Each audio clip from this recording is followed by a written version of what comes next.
What's going on, everybody? Welcome to the Anthony Sain Show. I'm your host, Anthony Sain. Here with my guy, man, Perry Sharkey, man. We're doing it again here on a Friday, man. Welcome to the show. We hope we will have Kenny Stubblefield today, man. Kenny got stuff going on. He cannot do the show. He said he want no parts of the B3, man. He don't want no parts man. of He it. acting funny, man. He acting real Chris Bosh around here, man. He done got famous around us, man. He too big for us, man. You bullshitting. That wasn't happening for real, though. Kenny got famous as hell. That man got way too big for his own company. Yeah, man. But welcome to the Edey Sain Show. Gonna be a cool show today. This is, yes, it is. It is the final show we will do before the Grizzlies play a regular. No, it's not. No, we have one more. Y'all know what I'm trying to say, man. We got a game tomorrow, but ain't no more talking about no more preseason. Yeah, y'all know what I'm trying to say. Yeah, got a game tonight. Actually, we're recording Thursday. Of course, we're playing this Friday. The Grizzlies do play their final preseason game. This is the dress rehearsal game where they kind of give you some real looks, some real guys out there on the court. The Michael Cole dropped today that John Morant is likely to play, Marcus Smart is likely to play, but Jaren Jackson Jr. Will not play. But they do feel like he's on pace to play on opening night. I'm going to throw this in there too. Don't be surprised to see Vince Williams open the night as well. Just saying. I'm just saying. I don't know. They ain't really based on no intel, but I kind of think no news with him is good news. I think the fact we haven't heard, even though they said he'd be reevaluating in 4 weeks, haven't heard anything. We saw him out there, warming up and things like that. I think he's probably going to be here very soon. If not opening night, probably in the next week or so. I would say, I think it's going to be out there opening night, only because of media day. I forgot who asked him the question. It was like, so you're questionable for me opening night? He was like, nah, very doubtful. So, because it came from him saying that, he really sounded like, I don't think I'm going to be there opening night. But, like, to your point, I think he'll be back, in my opinion, before the month is out. Wait, it's the 4 weeks from the 4 weeks from his evaluation. That's after the season, right? I think that's like next Thursday. I think it's there like the day after the first game. I have to look at the exact date. Yeah, extra then. I don't think he's going to need more time. Is really what I'm trying to say. Yeah, I don't think. I think after the 4 weeks he's going to be ready to go. I would say potentially the home opener is next Saturday. Potentially he could be back for that, or if not that, the week after. Yeah, I keep forgetting that the season starts. Yeah, you're right. Yeah, I don't know what I'm thinking about, but yeah, John Morant's going to play. Marcus Smart's going to play. Jaren won't be playing. No concern about Jaren at all, to be honest with you. Luke Kennard was announced to have some type of injury situation. I ain't going to lie. I have this agenda where I'm trying to get Luke Kennard and Santi Aldama traded. So sign me up for Luke Kennard not being available and somebody like Jalen Wells getting some real minutes and playing well. Because if it makes I keep saying I want to say Steve Kerr. If it makes Luke Kennard expendable, sign me up for it. His game is kind of like Steve Kerr do. All they can do is shoot. It's literally all Steve Kerr could do. He was in the league.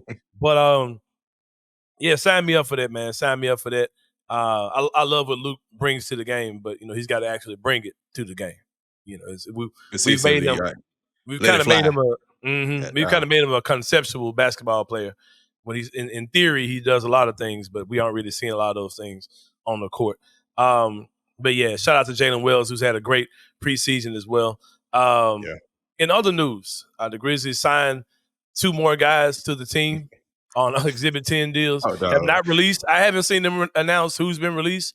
I'm assuming it's Desmond Banks and Baycott, right? I was going to say, they signed the guy and released him in the same day. For David Johnson, they signed him and then waived him and signed the other guy last night. I thought they signed both of them. No, they signed him earlier in the day. Then they waived him later because I remember. For real? Let me find that too. They signed both of them yesterday. I thought a press release came out saying they signed both of them. They changed it. No, here we go. Yesterday at 10:18 a.m., they said they announced that the team announced they signed David Johnson. All right.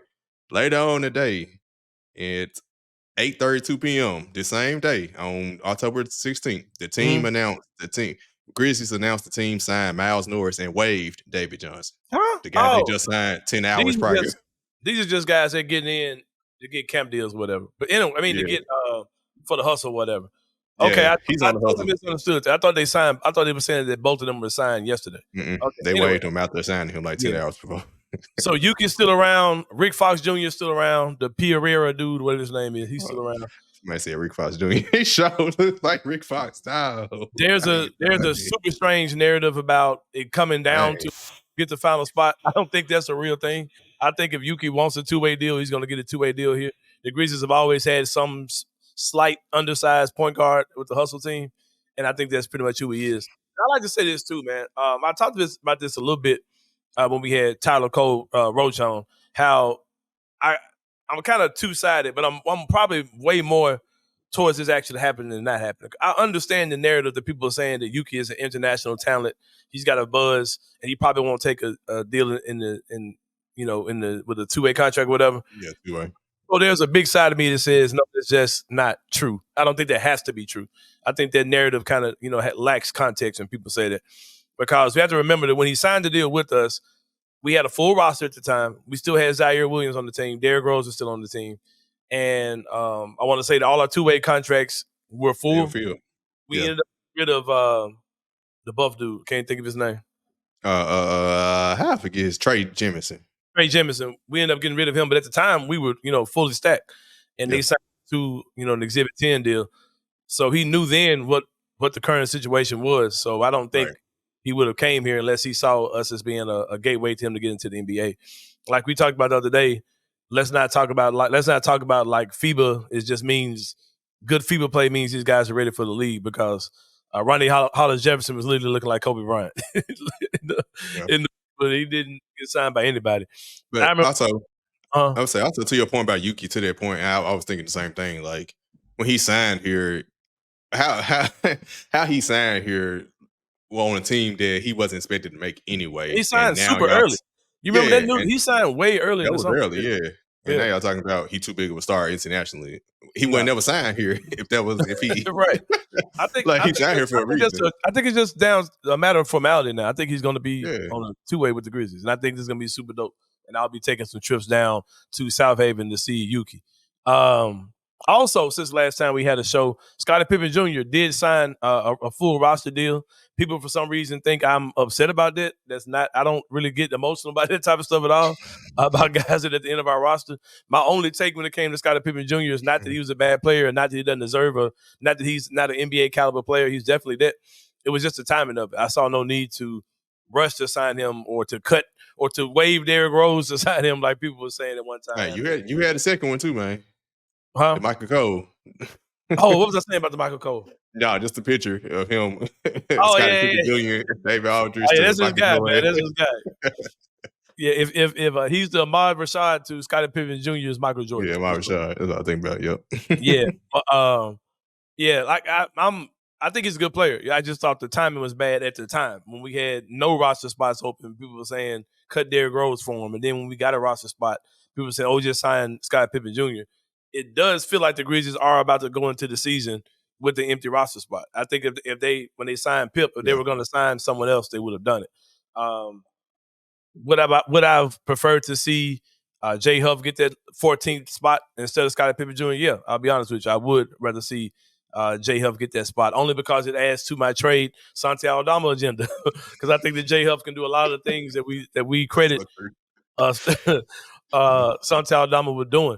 But like I said, I'm cool with that. Like they signed Scotty. They had two spots. They had to sign somebody. They signed the guy who's already, with the team, who we saw, have a pulse at the end of the year last year. But let's be real about Scottie Pippen Jr. though. Because people are saying you're doing this true point guard thing. He's not a true point guard. He's a small shooting guard. He's a scoring guard. He's a scoring guard. And he's proven it with how many turnovers. He's racking up turnovers. Yeah. I wrote an article the other day. He had 19 assists to 15 turnovers or something. Mm-hmm. 18 assists to 14 turnovers. And it's like, damn. Yeah. That's not a good assist to turnover ratio. Yeah, he's showing you that he's not really a point guard like that. I mean, he's fine. I mean, I don't think he's bad. He's serviceable.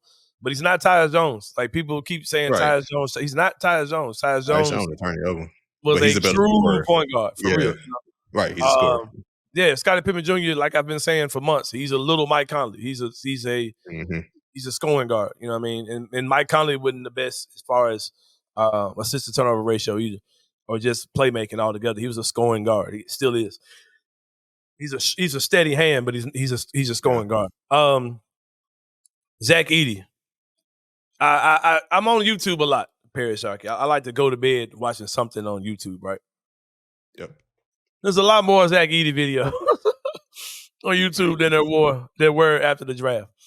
And people are coming out apologizing. And literally literally one game worth of basketball because he had a good second half against Chicago.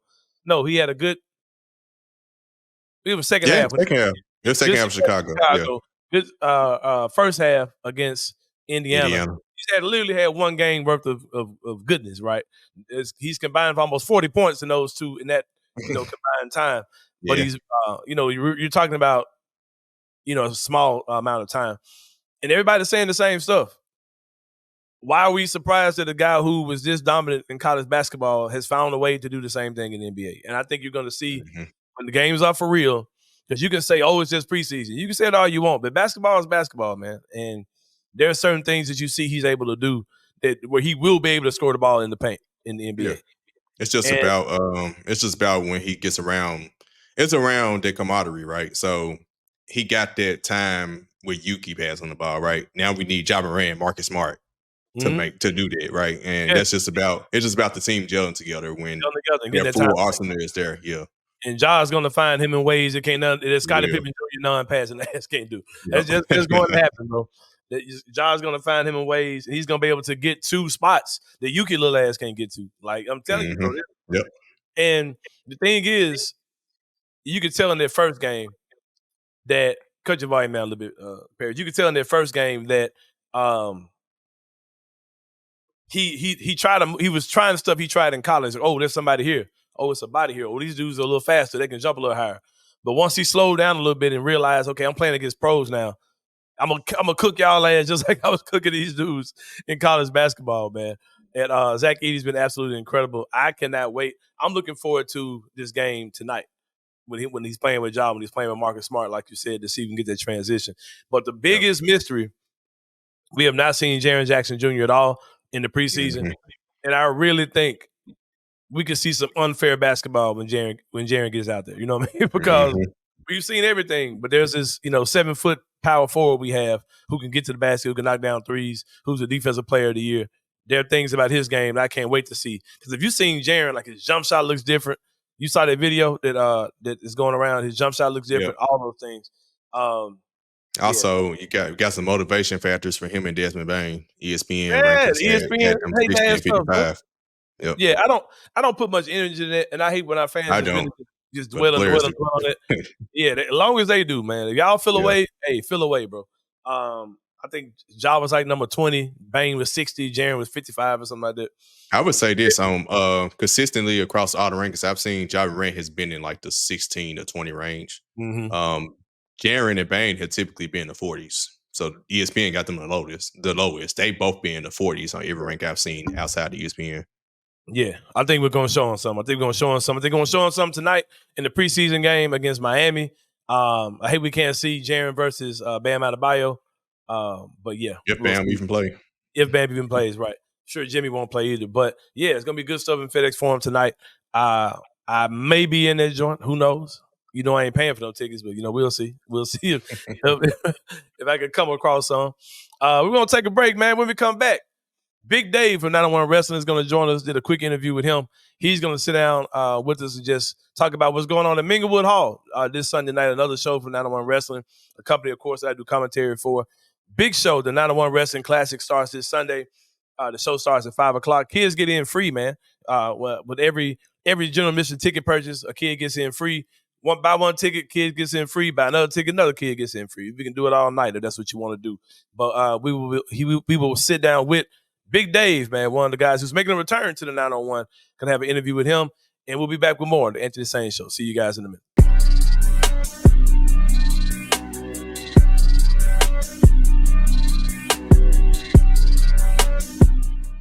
This is a question I don't know if you've ever been asked. Was there anyone you ever wanted to dunk on?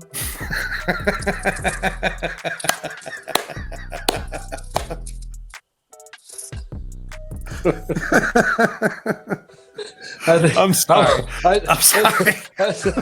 I'm glad you haven't getting a big kick out of that one. I'm glad you've been waiting all day for that. Waiting all day to get that little jokey joke in. Oh, you got a joke. But yeah, I always wanted to dunk in the game. That's what I wanted to do. And it didn't have to be on anybody. I wanted it to be off of a missed shot, like on an offensive rebound, so that everyone's around or in the vicinity when it happened. Did you ever dunk in practice and get overly excited? Yes. and everybody be like, well, are you going to do it in a game? And I'm like, no. Tune in to the Night Court Podcast with your hosts, Rob Fisher and Brevin Knight, on the Bluff City Media YouTube channel. It was probably a 10-month process. For my first 5 years, Coach Monken and the superintendent and I, none of us had an interest in joining a conference. Commissioner Oresco and the ADs in the American were willing to hear us out. We negotiated something that made sense. And then I juxtapose that to your alma mater with Ed Scott, who had just gotten in the chair. Yep. He had to make a decision about joining the Pac-12 in less than 2 days. Our counterpart at Air Force had to decide, do we join the American or stay in the Mountain West in 2 days? I mean, it took us 10 months to feel good about all the details and how would it mean. And that was just for football only. So we're really happy about where we land. Our colleagues in the league have treated us remarkably well. We had a favorable schedule here this year. The stars are aligning. We got a really tough team. And so far, they've taken care of business and they've made us look like it was a good decision. But we're only halfway through the season, as we all know.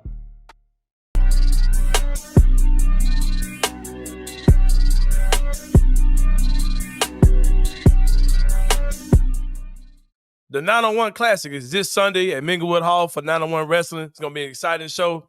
It is a man who is joining me right now. I haven't seen this brother in a long time, man. One of the fan favorites, man. Big 6'6", Big Dave, man.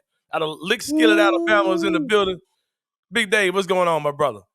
Man, you know what it is. Just another day. I'm excited to be back up in the 901 this weekend, though. I'm excited to get back up there. Like you said, it's been a long time, and you mentioned fan favorite. I hope they ain't forgot about me up there, but I'm going to do my best to make sure they remember me. Ain't no way they forgot about you, man. Well, here's the thing. You are a part of the 901 Wrestling Classic, which I already said is this Sunday. I haven't seen you in a while, man, and somehow you still got an invite to this tournament that gives someone a shot at the 901 Wrestling Championship. What is it like getting that invitation after this long hiatus away from 901 Wrestling?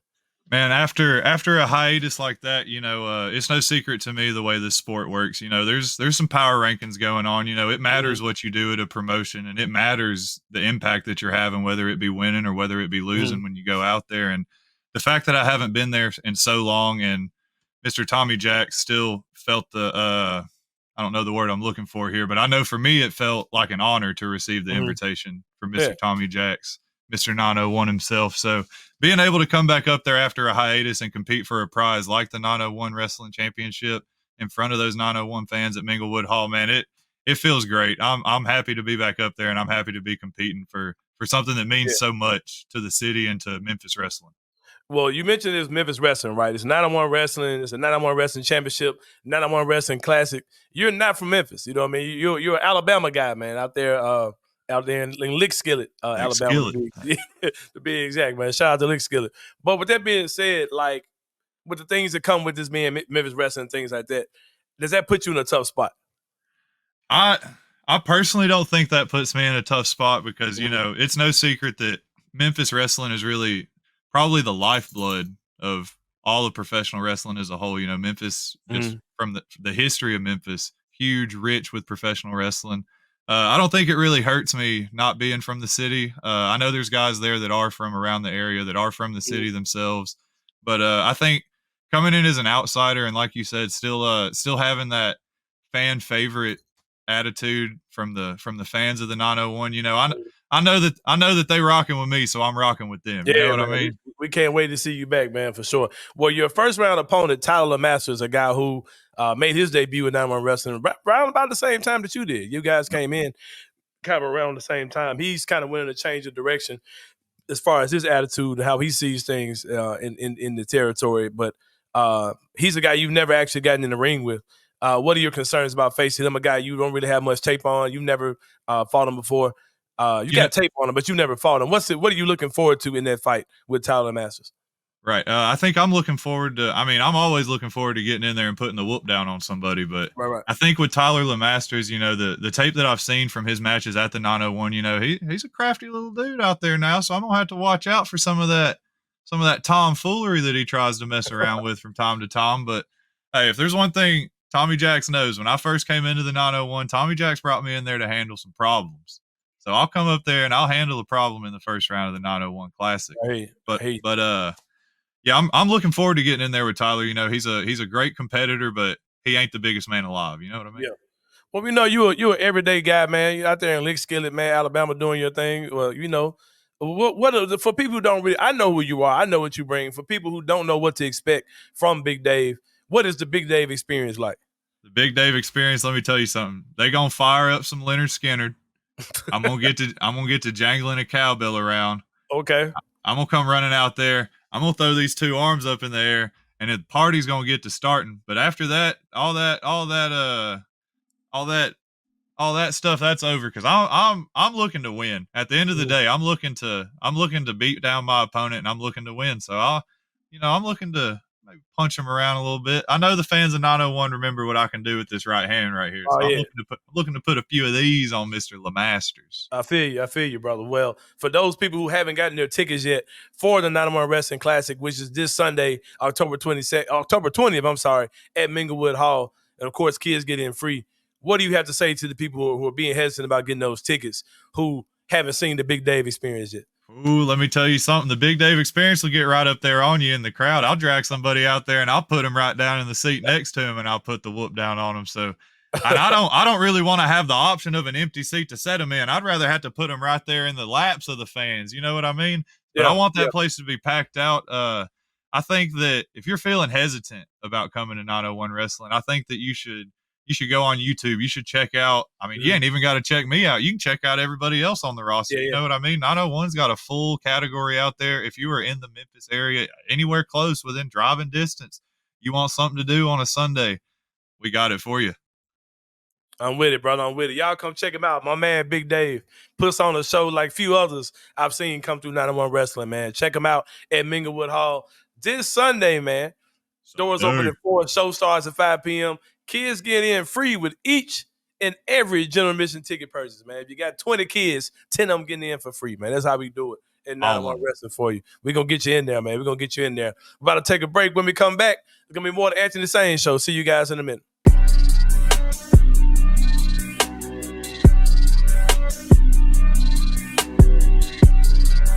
It's laughable that UAB was picked first and we were picked second. In every metric, we're like 40 spots better than them. Why? Just because they have the Yaxel? We have 7 of the top 10 players in the conference. Why is it? That's not why. Why is it? Penny effect. They're literally voting against Penny because they've been down this road for 7 years. They've seen this consistently. Memphis gets ranked first to win the conference, and do they ever win the conference? No. So they're just saying, like, look, at this point, the guy can't get it done. That's what it seems like to me, at least. If we do not win the American this year, it's a travesty. I need to see a conference season length amount of success thrown together over the course of 18 games. Tune in to Tigers Untapped with TJ Willis and Trey Lasley every Wednesday at 3 p.m. on the Bluff City Media YouTube channel. Yuki Mania. Oh, boy. I was thinking, I don't know if you know this or not, but Yuki on Instagram has posted 10 times. His last post was him in a Grizzlies uniform. Okay. He's posted 10 times. He has 630,000 followers. I was thinking, I don't know if you agree with this or not, that we are going to title this show Yuki Kawamura. That's it. Just his name. And see how many views we can get. apparently Yuki's a bigger deal in Japan because he's kind of like the Steph Curry of Japan. He's 5'8". Yes. We can relate to him. Yes. We can do what he does. No, we can't. Well, I'm not us. I'm just saying the collective, the people. I want the people to say, no, y'all can't do what he does. Just because you're the same size. But they believe he can. They believe they can. You can believe it, but I'm just telling you can't do it. Tune in to the Night Court Podcast with your hosts, Rob Fisher and Brevin Knight, on the Bluff City Media YouTube channel.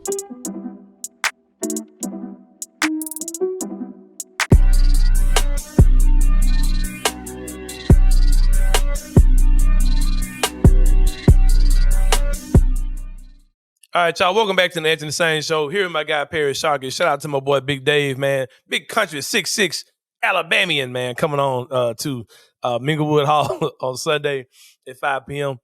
We told y'all the information. Go to 901wrestling.com, get your tickets. It's going to be a great show. But, yeah, man, another great event that happened since the last time we had a show. You were in the building for this, man. I was not. I was working. I saw it on TV. And it was the Hoops for St. Jude tip-off classic, right? Memphis versus North Carolina. Mm-hmm. And the ladies, the non-guy Tigers. I don't know. I don't know if it's girls, ladies, women. I don't know what I'm supposed to call it. You know what? I didn't pay no attention when they announced it either at the game. I think it's women. I think it's Memphis Tiger women's basketball. I think is what the title is. Okay, that sounds about Tiger right. Women's basketball. I think that's what it is. I'll ask Shamari. Maybe she knows. Yep. I'll ask Shamari. Shout out to her. Shout out to her, man. She was giving play-by-play at the joint. Yeah, man. Giving, what I'm saying, doing the play-by-play, put the little content out. Shout out to Shamaria Wiseman, the Bluff City Media Tiger Bluff City Media Women's Tiger Basketball beat reporter is what she is. Yeah. There you go. There we go. So yeah, it looked like an awesome event. It looked good from the crowd. It looked good on TV. It looked like, shout out to Memphis. Y'all did show up. I don't know if they hit the 10,000 tickets sold goal, but it looked like a lot of people were there. It did not look bad on television at all. Yeah. When I was watching the game, it was on while I was working, and the Tigers were up for a piece. Then at the half, I think they were up by like 3 or something like that. Then North Carolina started getting for real, and the game got over. Memphis started back in the end. I would tell you who did what, but one, I have no clue who these guys are, and two, I have not seen a box score. But there were a lot of dudes with dreads and hair. That's all I can tell you. Yeah, a lot of dudes. I would say this. I forgot the freshman name, but he popped. The freshman, I can't think of her name, but he popped out the screen. People expecting him to. Mm-hmm. I think he was voted to be the conference AAC freshman of the year. So a lot of people expecting things from him. I can't think of his name off the top of my head right now. Is it Jared Harris or something? Jared something like that? Jared Harris. That's it. That's exactly. Yep. Look at me, bro. Look at me knowing. I think it's it. My Tigers out here, man. Yeah. Also, PJ Haggerty. He's got the PJ Haggerty led them in scoring. The hair kids get the team with him. Okay, yeah. Yep, that was him. Mm-hmm. PJ Haggerty led them in scoring. I think he got to 20 points. Outside of that, same old Memphis Tigers, honestly, bad shooting, turnovers, but exhibition. So you hoping it's preseason game against North Carolina. Right. They played the top 10 team in the country. Yeah. I didn't realize that North Carolina was ranked like that. I thought they had a bad year last year. And then I knew they lost big. I didn't think they were going to be ranked. Yeah. They're still North Carolina, though. They're going to be ranked. But yeah. Start preseason. It seems like from what I saw, it's a scrappier bunch. I saw a lot of people talking about how hard they played, and they managed to put up 72 points. I don't think you can take a lot good or bad from this game, though, because neither one of the coaches probably were running anything real. It probably was very vanilla, very unorganized, damn near street ball. Seems like North Carolina was playing extremely fast, too, based on it all looked kind of wild from what I was watching. But I would say also another thing, the coaching styles couldn't have been more contrasting. Like Hubert Davis is funny. That man is so animated. Oh, yeah, for sure. I saw that. He was the one on top. Hubert Davis, like the whole time he wild and Penny just chilling. Like what's wrong with this brother? Yeah, I saw that. Hubert Davis and Penny played during the same era, right? Yeah. Yep. I believe so. Yep. Mm-hmm. Hubert Davis used to be cold as shit on one of them EA basketball games. I don't know if it was NBA Live or Showdown or what it was. That man used to be cold as hell on one of them games from 3. But yeah, man. Like I said, it seemed like it was a great event. They said Don Staley was clearly the biggest celebrity in the building. She was. Clear. I mean, clear. Literally, we went because of her. My wife was like, I want to see Don Staley. Yeah, she's a beast, man. She's just a beast.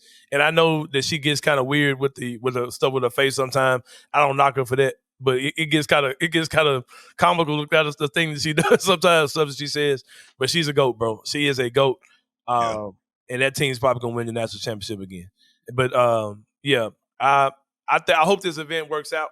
I hope they continue doing this thing for sure, because it looks like it can be something great for the city of Memphis and for the University of Memphis going forward, man. But a lot of people, the people with a brain who I talk to, are saying that this team does look like a team that is going to put up a fight and that's going to play defense and show effort for Coach Hardaway. So sign me up, bro, for sure. Sign me up.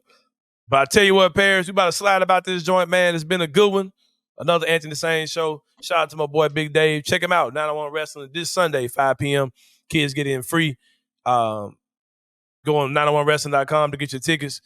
I don't know if you saw Hunter Havoc and Kevin Bless was talking shit. They had the contract signing for the championship main event, and they were talking shit to each other on that joint. It's on 929. Yeah, for sure, man. But like I said, hope you guys have a good weekend, man.